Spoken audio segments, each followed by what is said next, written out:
Hello.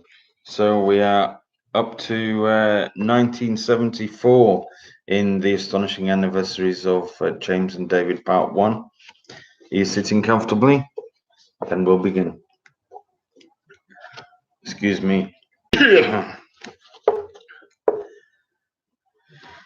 you go to the game last night? Asked Bill. Sounds like City were lucky to get a draw. Wagstaff's third in 2 games. No, says Ronald, too aware that he hasn't been to a game since before the twins were born. In any case, he was more into rugby league. David's in hospital again. Jesus, Ron, not again. What is it this time? Pneumonia. Pneumonia? But it's 60 degrees. And the rest. Although, did you see the fog this morning? Ronald likes Bill. He's known him since the army days. They were stationed in Germany together. Bob and Bill got Ronald a job on the buses. He likes chatting with Bill, away from Bob, where Bill can get a word in edgeways. This must be the third time, isn't it? Asked Bill. Aye, says Ronald. They think it's some problem with his lungs, something called asthma. I'm going to the hospital straight after work. My sister's over, but even so, you know how it is. Bill nods, even though he's never experienced a similar situation. Hey, your sister, Bill says, remembering something. Does she still drive that red Carmen gear? Ronald nods, a smile creeping onto his lips. Bill stares into the distance. She's a hell of a woman, your sister, he says, speaking his thoughts aloud. Pop round if you want, Ronald suggests. No, says Bill, dismissing the thought. It ain't our fault Mummy's on the telly tonight. Ronald examines Bill. You're serious, aren't you? Of course I am, says Bill. It's the best thing on TV at the moment. Joyce sits by David's bedside and looks at the tube protruding from a dressing on the infant's hand, under which she knows a needle continues into his vein, carrying the liquid dripping from the bag on the stand into his tiny body. The needle had come loose earlier, and Joyce had almost fainted at the sight of the blood dripping from his tiny hand, but David hadn't been perturbed by it at all.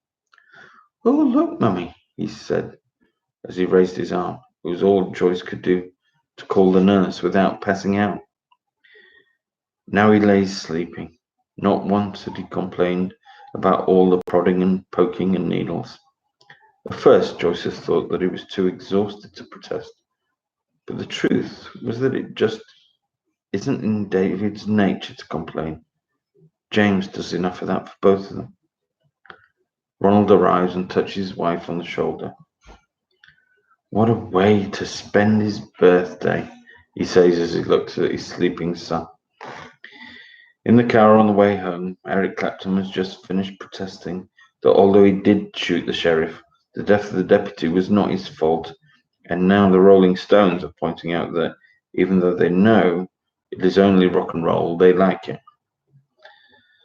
I wonder what mischief James is getting up to. Ronald breaks the silence. Your sister can handle him, says Joyce.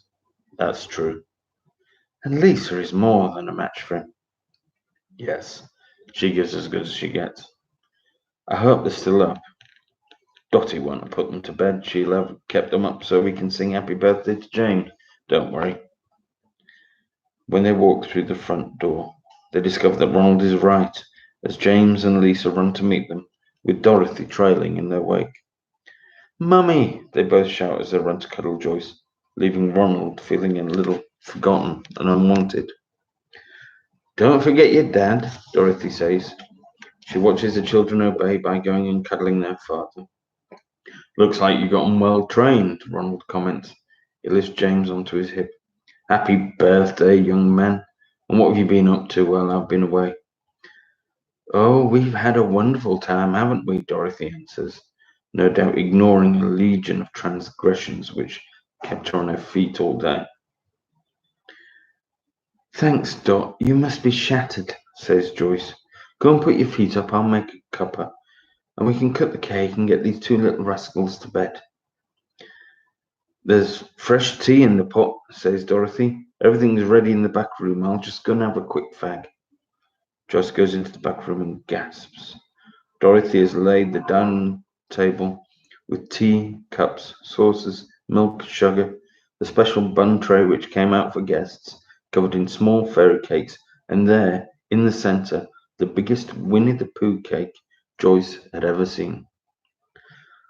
Oh my goodness, Dot, she says when her sister-in-law returns from the garden smelling like an ashtray.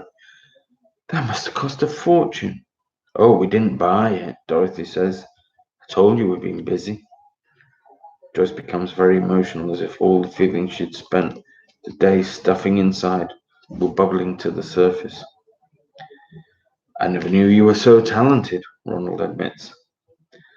Come on then, let's sing happy birthday, says Dorothy, sticking three small candles in Winnie the Pooh's forehead like some psychotic acupuncturist. Dorothy picks up Lisa, who's becoming jealous of her brother's position on the hip of her father. Come on then, happy, she starts the opening phrase, waiting for the others to join in. Together they produce one of the least tuneful renditions of Happy Birthday in history, after which James attempts to blow out the candles but is more successful in spitting all over Winnie the Pooh's cakey features. James soon devours Pooh's head, almost to get his sticky fingers on his new Tonka toy, for which Ronald had saved up.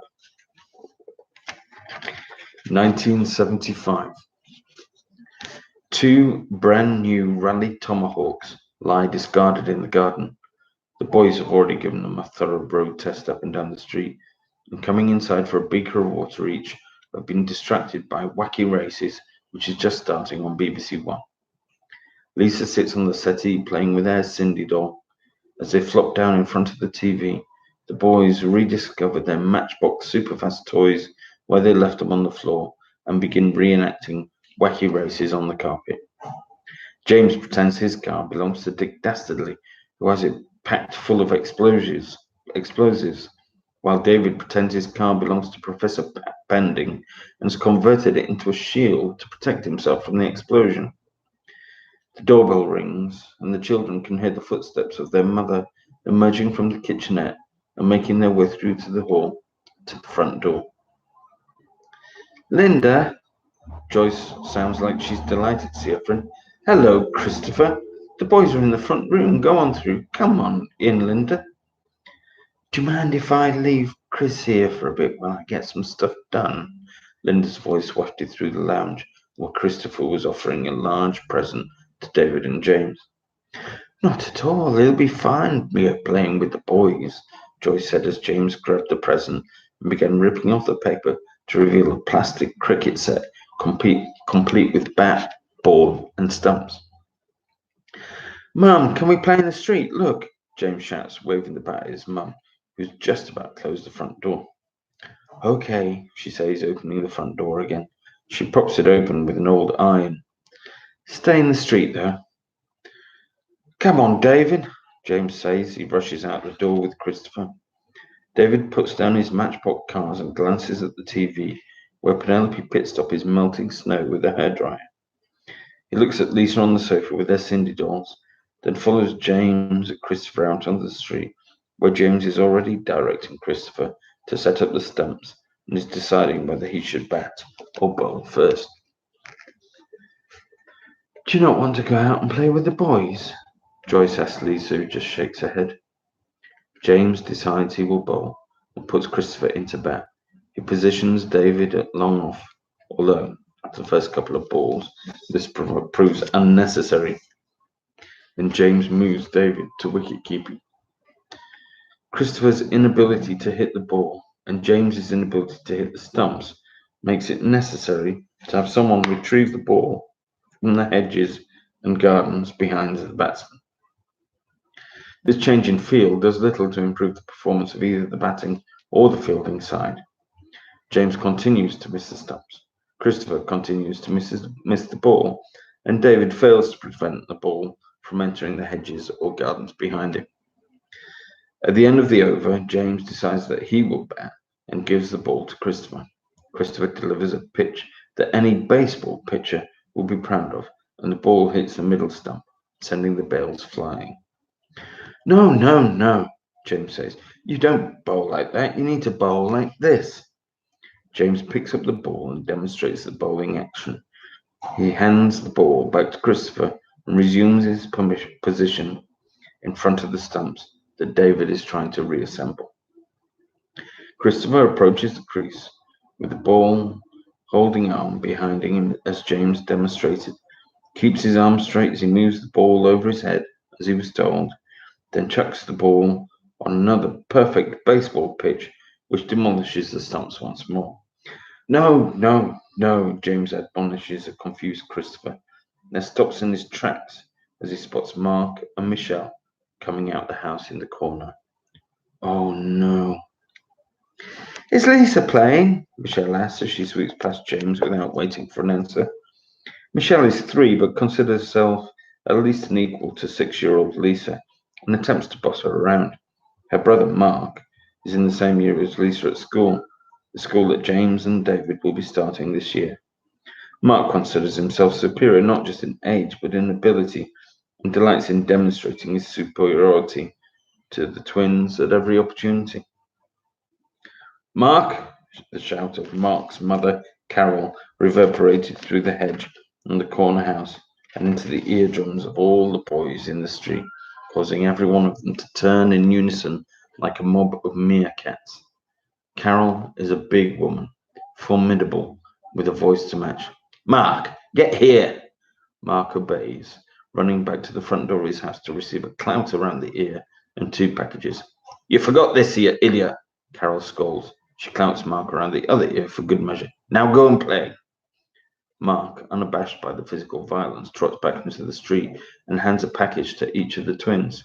2 wrapped presents. Cuboids enveloped in football-themed wrapping paper. The twins rip off the paper, being careful not to let it fall on the road, as they've both been brought up with a strong conviction that littering is a heinous crime, punishable by the worst ways imaginable. Removing the packaging reveals a matching set of Muhammad Ali boxing gloves, the logical present from Mark's household. David and James both run into their house, depositing all the packaging in the hall. Littering the inside of the house is not yet a capital offence, and return to the street clutching their gloves. By the time they reach the wicket, where Christopher has picked up the bat with the optimistic notion that he might get an innings, the twins have already squeezed on their gloves and are sparring in a manner which would have made Charlie Chaplin proud. That's not how you do it, says Mark. He goes over to David and pulling the gloves off his hands, fitting them onto his own. Look, I'll show you.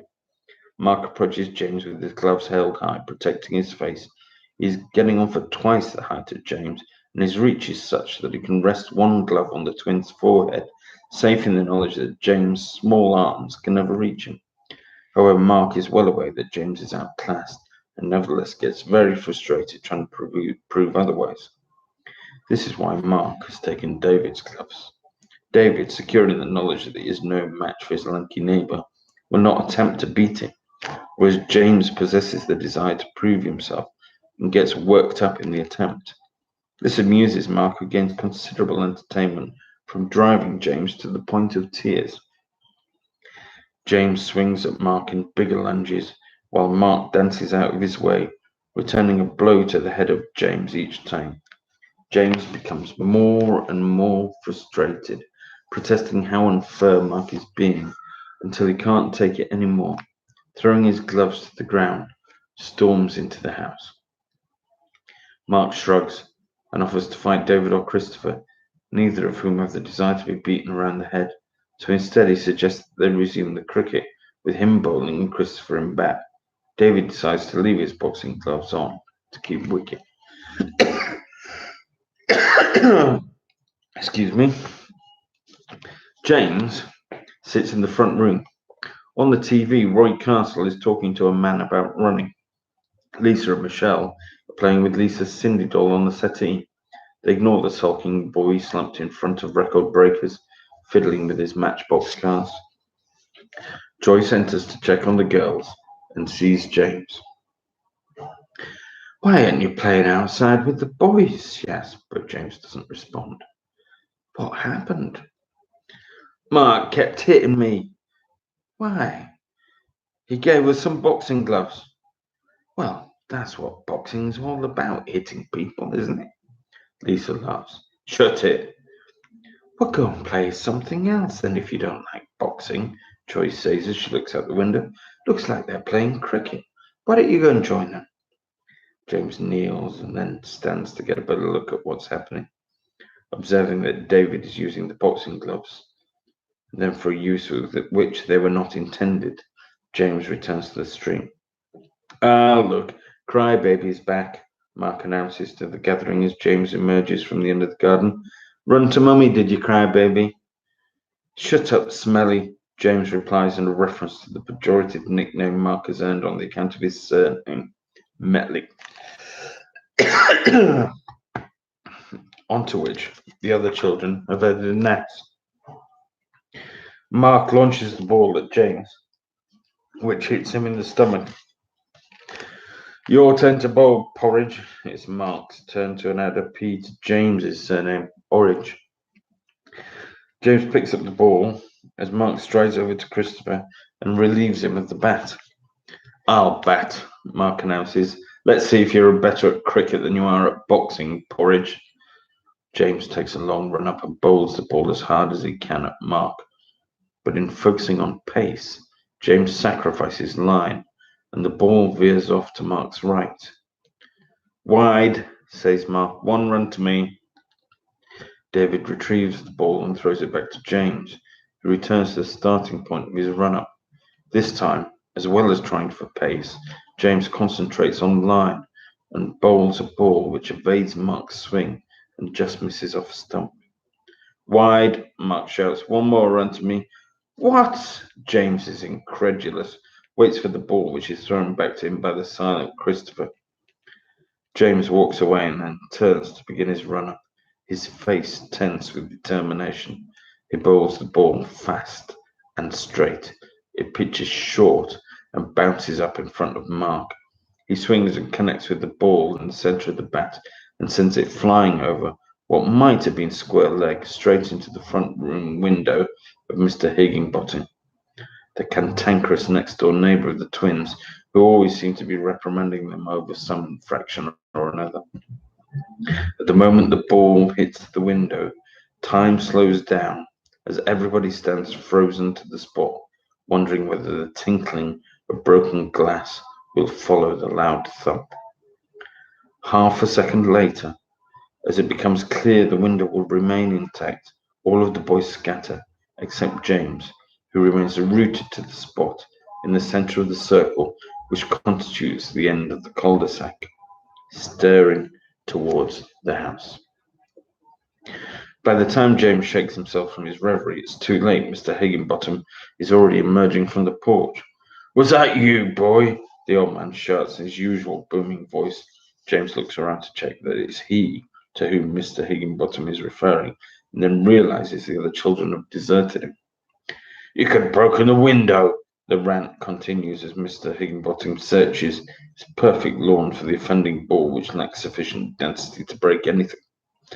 To describe the lawn as flat is an understatement. The ground staff at Wembley would be envious if they could see Mr. Higginbottom's neat lawn striping, and even Ray Reardon might want to play a frame or two on it.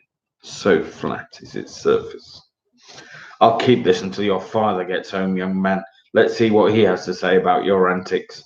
And with that, Mr. Higginbottom turns on his heels and disappears back inside the house. James is not concerned about what his father might say. The Orridge household is well aware of Ronald's opinions of his neighbour. What gets James is that he was innocent and yet had to endure the wrath of Mr. Higginbottom when it was Mark who should have stayed to face the music. For the second time that morning, James ran into the house in floods of tears. Lisa and Michelle were still playing with the Cindy doll on the settee, and the test card was on the TV. What is it this time? Joyce enters the front room to find out what has caused the latest bout of sobs. Mark hit the ball into Mr. Higginbottom's window, and Mr. Higginbottom shouted at me, but it wasn't me, it was Mark. And where was Mark? Don't know. Right. Well, I'm making you all sandwiches. They'll be ready in a moment. Go out and tell the others to come in. James is reluctant, but gets up and wanders back outside as far as the front gate, and yells at the other boys who by now have all emerged from their hiding places. Mum says you've got to come in. There was no argument.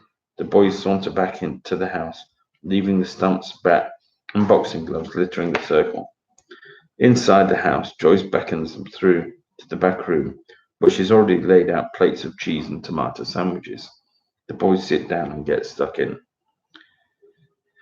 Thank you, Mrs. Orridge, says Mark with a politeness which makes James want to shout. From the kitchen, Casey and the Sunshine Band can be heard singing, That's the Way I Like Him. Mark moves his shoulders in time to the music, while James seethes. That's enough of the astonishing anniversaries of James and David, Part One. The next chapter is 1976.